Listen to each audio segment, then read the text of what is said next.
Hello, everybody. Welcome back to the GMCCI Advocacy Podcast, Meet the Candidates. My name is Tony Loconsole with Muscatine Power and Water, MPW. Delighted to be with you. And today we have another candidate for Muscatine Community School District Board of Education, and that is Lori Andersen. Thank you for being here. Thank you for inviting me. We're going to start with just having Lori, you introduce yourself, some background, connection to the school district, and what motivated you to run for the Board of Education. Oh, how long do we have? I'm married. Been married 19 years on election day. Good for so you. Hopefully it's a double celebration that day.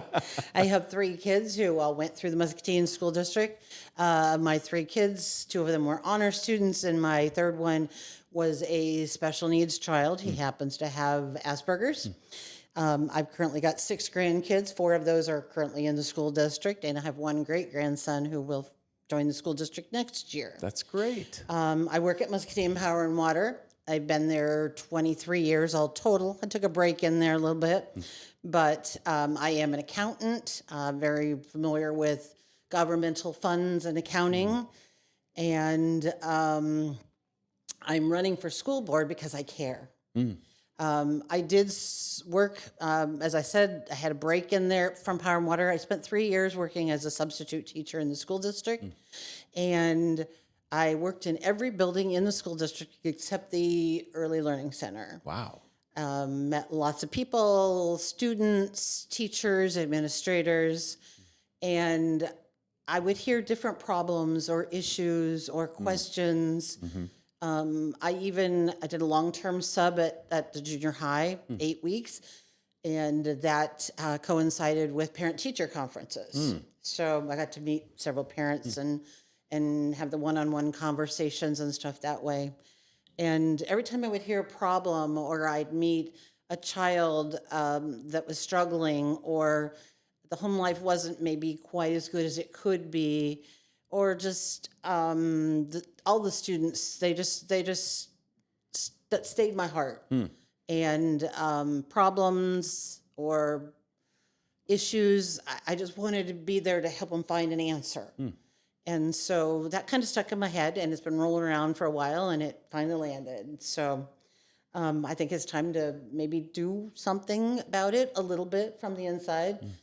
I know there's not a lot of direct hands-on, but if I can help establish some policies and procedures that make some of that a little better for some people, let's go for it. That's a great answer. Good start. So we'll go to our first question, Lori. What do you see is the most critical challenge facing Muscatine schools? And then if elected, how would you address it? I think the greatest challenge to every school right now is mental health. It seems to be an issue everywhere. My opinion is that with the COVID and a lot of things being down, people being home, children being out of school, it's kind of brought a few new mental challenges to people, and we've had a hard time getting back to it. But just the stresses of everyday life, I think our teachers need a lot of help, as well as the administration and the students. And we've got some really good plans working, but I think we need to be sure we support that to its fullest, look for some new options. What can we do best to help everybody? I also note, too, that we're looking toward the possibility of declining enrollment, which might become an issue in the future, but a lot bigger than it is. So, Sure.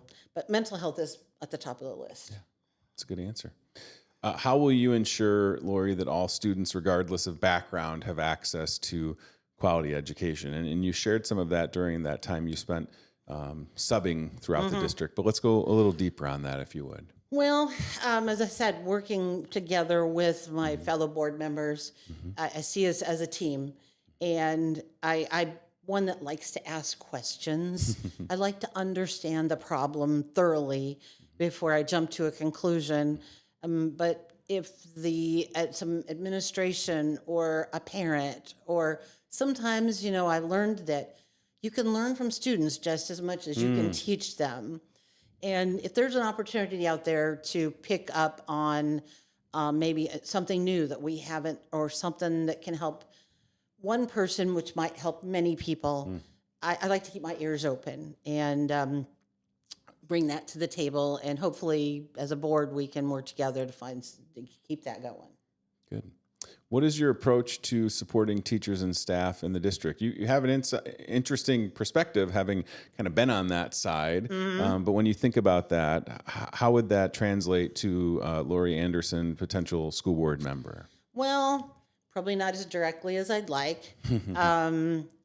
One thing we need to work on more, I think, is teacher retention, especially at the elementary level. We have a lot of teachers that come in, they're brand new out of college teachers, which I think is great. They come in with this awesome enthusiasm. I just witnessed a new special ed teacher that coached my granddaughter's volleyball team, and she was, well, she was the best cheerleader anybody could see. She just had so much. And they come in with the new techniques, things that they've learned through their education, but they come from other places. A lot of times they're just looking for that job right out of college. And a lot of times they're here 1 or 2 years and something closer to home comes along and they're gone. And I remember the days when you got excited because you were going to have Mrs. So-and-so when you got to 3rd grade. Or everybody's looking forward to having this teacher in a certain grade. And you really can't count on that anymore. Much as the teachers all work very hard. And they all need some support. As I said, I think the teachers need to be supported via mental health as well as the students. We did have some mentorship programs in the building once upon a time, especially the grade schools, but I've run into that at the high school too. Sure. I hope those are still in place. If not, I'd like to see those come back. Some of those new teachers really felt that was important a lot of times. And the administration, I feel, needs to be a lot more supportive in some of the buildings and a little less critical. I know we work at Power and Water, and I love to tell everybody, I work in the accounting department, and we, including our manager and our supervisors, we work as a team. If there's an issue, we talk it out, we work together. And I'd like to see the different buildings and or departments, depending on the building, it'll work different, and some of them work a little more as a team. And I think that will support all of them. Yeah, it's a good answer.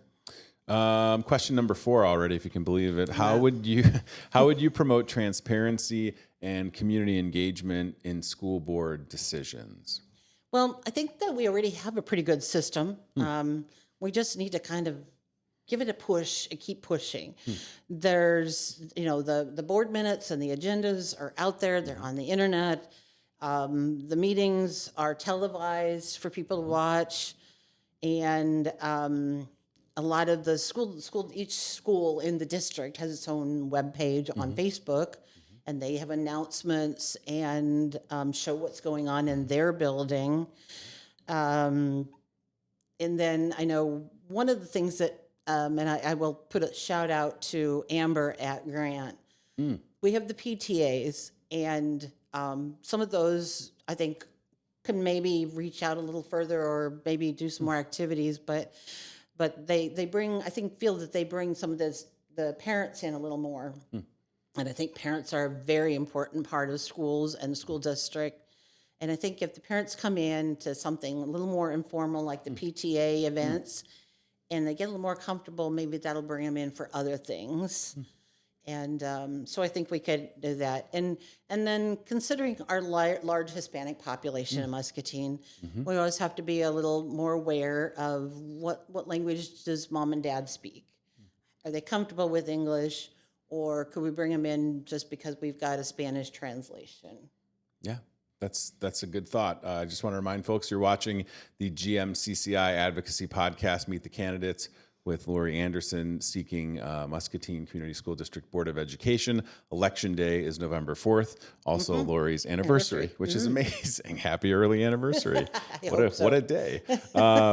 Question number 5 for you, Lori. What role should school board should the school board play in shaping curriculum and educational priorities? The school board is very much responsible for this. That's one of their primary responsibilities is to put out the goals and policies for the district. So they have something to follow and to hopefully work towards. I know right now they're working on a new math curriculum, Yep. and I love the team that's working on it. Their approach to it, of having gotten staff of various areas involved in kind of narrowing down what they're getting, and now they're going to try it out in some pilot schools, and being one of those that's at Power and Water, of course, we're looking for new software in the accounting department, and I really wish the idea of trying it before you buy it, that works really good. So when I heard that, I thought, this is really good. Maybe we could try that too. But I think that's one of those cases too, where the school board has a responsibility to making sure that we've got good curriculum, because the quality of our schools depends on our curriculum. Well said. Question number 6, how do you plan to collaborate with fellow board members, administrators, and families? With an open mind. Simple as that. We all learn. Hopefully everybody learns on a daily basis. There's plenty out there to learn. This journey into running for the school board, I really thought, oh, wow, I've been a mother in the school board. I've got grandkids. I raised special ed. I've worked with the special ed. I've done with the talented and gifted programs. I thought I really knew a lot until these different people started asking questions. And I actually had to do some research. So I've learned that there's more out there to learn. And if we take that as a team effort and we work together, we probably all have something to bring to the collaboration of ideas and opinions. Maybe I don't necessarily agree with the opinion of one of my fellow board members, but if I take the time to listen to why they think that, maybe there's some merit to that. Maybe I'm the one that needs to rethink my opinion. So, and as far as working together, there's plenty of communication. We should be able to email and text and talk to each other. And so communication should not be an issue, and especially in this day and age. So, yeah, I think the basic answer there as far as working with my fellow members is just to keep an open mind. Good. I like that. Question number 7, what is your vision for improving school facilities and learning environments when you think of the school district and kind of look across? Because it is a big school district, a lot of employees, a lot of buildings, facilities. It seems to be growing. Sure. Yeah. It's like, wow, we've got this building and we got that building and what building we're going to put up next, and the videos of the central auditorium. I don't know what they're going to call that, but they look awesome. Looks really nice. I saw the same one. Wow. Yeah. So, impressive. Yeah. They're doing an excellent job already with the facilities to try to keep them. We need to be proactive in keeping those up, maintaining those, looking at, especially looking at safety issues. The Power and Water, we're very safety oriented, but when you look at the national news right now, there's a whole lot of safety issues, especially in schools with people getting into places they shouldn't be. And just keep up the facilities we have while looking at how flexible do we need to be, because, learning changes. The teaching style can change. Do our students need to have a little different environment so that they can learn better? Or, and things change. So we need to make sure that the facilities we do create or maintain or update are flexible. And so we have that flexibility to change things as we needed without maybe putting too much into it. Sure. Question number 8, this one seems like it might be right up your alley. Lori shared she's an accountant. So question 8 is, how do you approach budgeting and financial oversight with the district? It can be tricky, Lori, people trying to understand public school funding, state funds, very, very confusing. So how would you approach that part? Um, on the surface, conservatively. I'm a very conservative person. Um, I looked at the financials. It doesn't. It looks pretty much something I'm used to. I look Sure. at a daily basis. Part of my 20-some years at Muscatine Power and Water has been preparing the financials that everybody sees. So I'm very familiar. And yeah, we get the state funds, we get federal funds, we get funds for specific learning opportunities for some of the teachers or the paras or things like that. And they all have to be kept in a certain fund.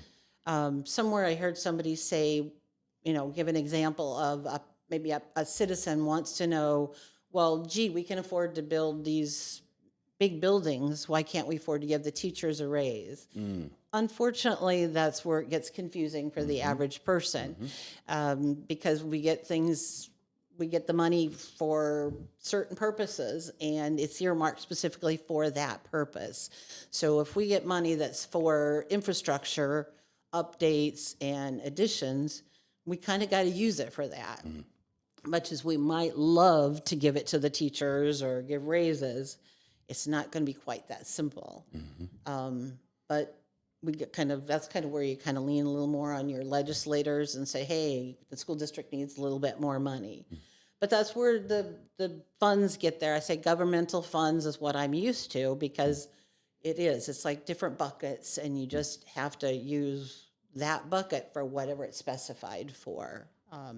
And that's kind of how the city works too. So, and the federal government, as much as they have problems doing with that, but until it's approved to move it to a different bucket, it's going to stay there. Sure. It's a good way to look at it with the various buckets, and that's exactly how it is. I saw a diagram once that really helped me that kind of broke out the various fund sources and, to your point, Lori, what they can and can't be used for. And those are all things that are important for people to know and to understand. And thanks for answering that way. Question number 9, if you can believe it. What is your stance? And we, again, touched on this a little bit. This was out of the gate for you. What is your stance on student mental health and wellness initiatives? Well, as I said, that's a very important to me. It wasn't quite the buzzword back when my son, who had Asperger's, went through the school district, but some of that would have been really great for him. Some of that wellness. He's 32 and he's still battling depression issues. And I think he probably had a lot of that when he was in school, but we didn't address it. He was just a behavior problem. And so we dealt with it incorrectly, I think. We just kind of punished him for the bad behavior, where we probably needed to treat the mind a little more. And I met some students when I was doing my long-term sub at the junior high, where they would get in trouble, and they weren't bad kids. They just wanted somebody to listen. They just needed somebody to talk to. And so I think some new initiatives, if they're not already in place, I didn't go building to building to see what they've got. There's the peer-to-peer therapy idea. Just need somebody to talk to, maybe need a buddy, or having a professional in the building like one day a week or something. I know AEA provided an aide for my son to talk to once a week, and that made a difference to him. A little bit more, hey, here's what's going on, one-on-one. And I know that the school district, in my research, I learned about there was a mental health training of paraeducators that they recently did. We got a fellowship for 4 paraeducators to be trained in that. And I would hope that after those 4 got trained, that they would bring some of that learning back and share it with their fellow paraeducators and even some of the teachers. So, because I was, as a parent, I was really big into saying, hey, if you don't understand how to deal with this, let's go get some training. And I'd take them with me. Just ask Joelle McConaughey. We took a nice trip to Chicago to learn about Asperger's. I tell you what, I like that approach of those that are in that program coming back and sharing the knowledge. We're at our last question.